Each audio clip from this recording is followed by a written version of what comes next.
Hey guys, how's it going? Just wanted to do a quick overview of my battle belt and just keep it short and to the point for you guys. All right, starting up front, it is a Arbor Arms SALT Belt sleeve, the unpadded version. I got this in like 2016 probably. She's getting old. She's holding up right now. To be completely honest, when I finally retire this thing here, probably in the next couple years, I'm probably going to get one of Shaw's usurper belts or one of those Bear Solutions Wotac belts. But right now she's kicking and she's been doing well, even if she's not the latest and greatest. Just have a standard Viking Tactics belt with a cobra buckle as the liner or the actual belt portion, not the sleeve. I have some one wrap here to kind of like help keep it in place, but very simple setup. Moving around to my left side, camera's right. I have just a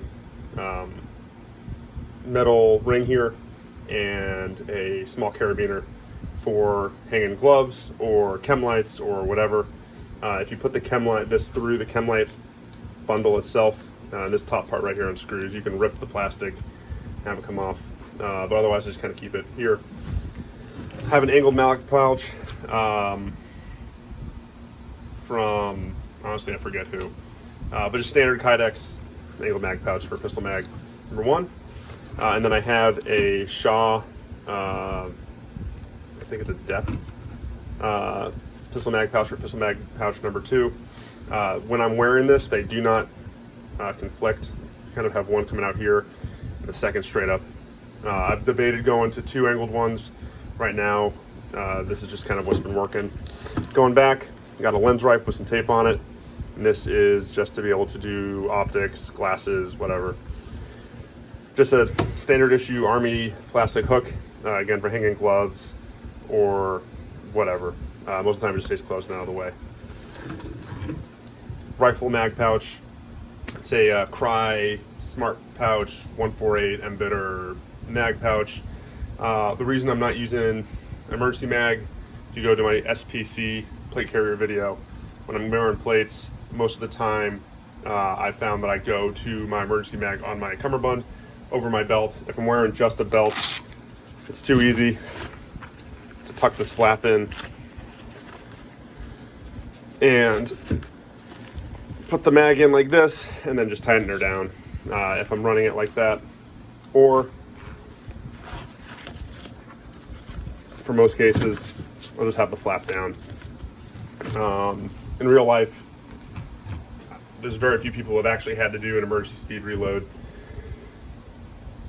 And I have the ability, by blessing or situation, that it's either a match and I can pre-plan it, or something like a Darcy course, and I can, duck behind cover and reload as necessary. I like having the 148 pouch here because it is, essentially a modular pouch. You can take water bottles, you can take a radio. Not that I necessarily wear a radio there. I can put a 7.62 mag in there if I had 7.62 stuff, or a larger frame. I can put 2 P mags in here. So if I wanted to do 2 mags on the belt, 1 in the gun, I could. Or I can just have 2, and then if I'm going up to start a stage or something like that, I just pull one out, and then now I have my other one ready to go. So it's just there to provide options. Going back, I have an unobtainium gear sleds pistol pouch with the flap installed right now, serving as a multi-tool pouch. I've used it as a mag pouch as well before. I do like it because it can take pistol mags. If I need to have a third pistol mag, I can take the multi-tool out and put it back, or even if the mag is a little further back. Coming around, I have an Arbor Arms stowable Nalgene pouch. And what is nice about this is, besides being able to have a small Nalgene or a water bottle, you can put a smoke in it. I can put a smoke in here as well. I can put a couple of mags in here, so if I just want to do some training and I want to have as many mags on me without having to wear a kit or go back and get them, you know, I can put 2 in this pouch, 2 in here, and I have 1 in the gun. That's 5 mags to train with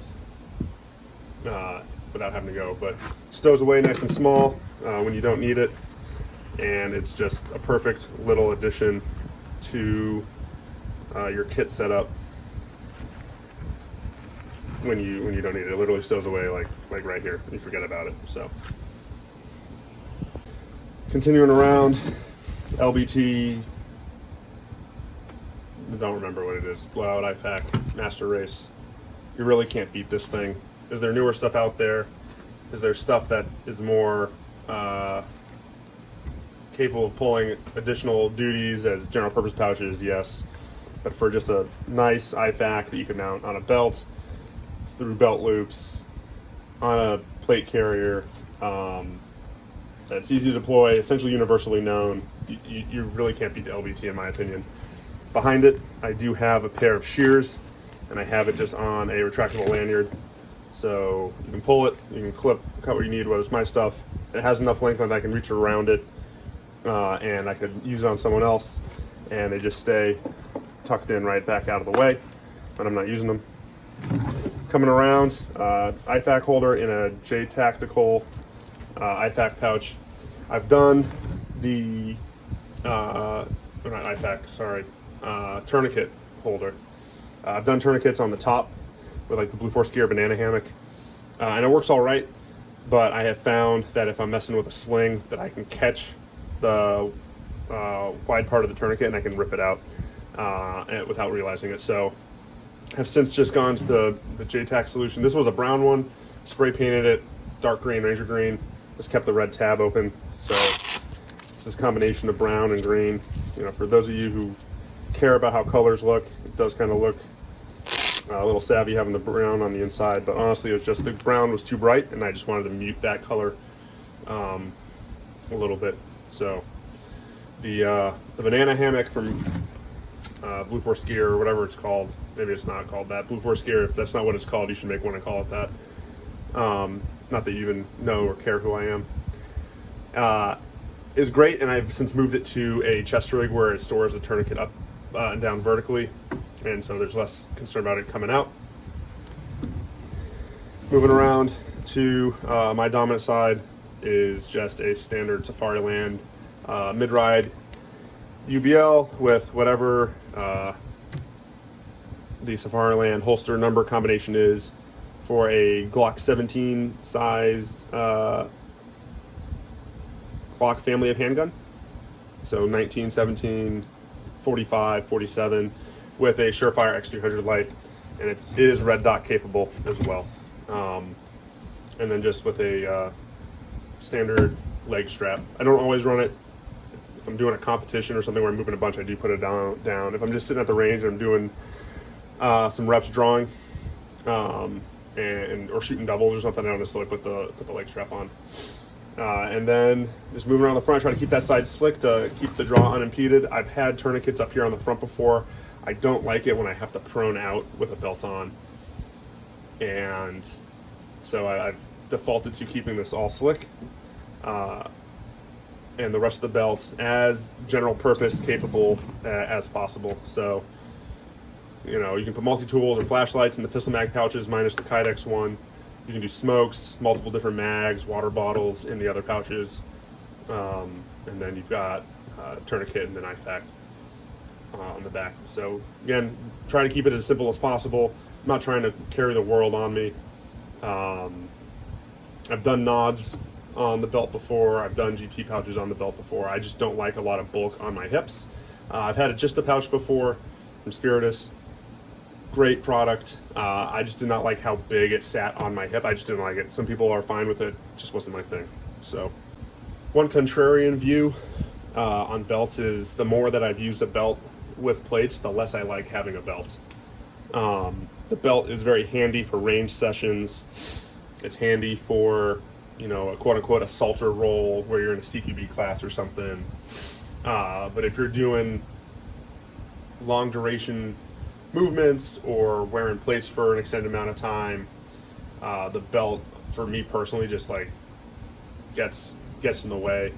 I won't get rid of one because, again, it is convenient for matches or training, just having a bunch of stuff on it at once. But if I, had to pick between just doing a holster on a belt through belt loops, and then maybe like a Blue Force Gear belt mag for pistols or rifle, and then everything else was on my plate carrier, honestly, that's probably what I would do in that setup, just to remove additional bulk and additional weight and get as slim and as light as possible. Because if I'm wearing plates, then I'm expecting to enter a scenario where the plates will be necessary to save my life, so I also want to be lighter and mobile as well. So, contrarian view, I don't think 2025 and 2026 is going to be the year of getting away from battle belts by any means, but don't let people convince you that you have to have a battle belt. It is a useful piece of gear, but just direct mounting pouches to the pants belt that you're wearing, as long as it's quality, something like Blue Alpha Gear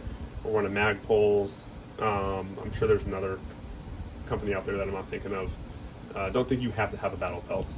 If you just got to have stuff direct mounted to the belt that's holding up your pants, that's a great option too. And honestly, you're going to be a little slimmer, a little lighter, a little more mobile with it. It just forces you to keep just the bare minimum essentials.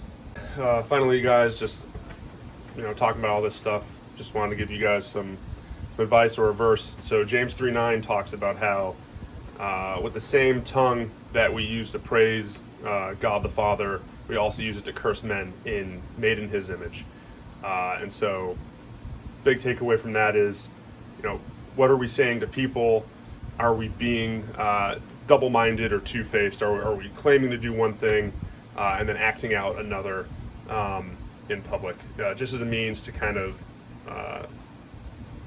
be pensive and think about what you claim versus how you appear, or what you claim versus what you do, and just expectations, regardless of religion, guys.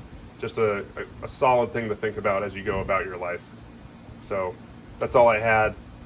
Thanks for your time. Thanks for the couple guys who gave a like on the last video. You have now exceeded my expectations. Thanks. Bye.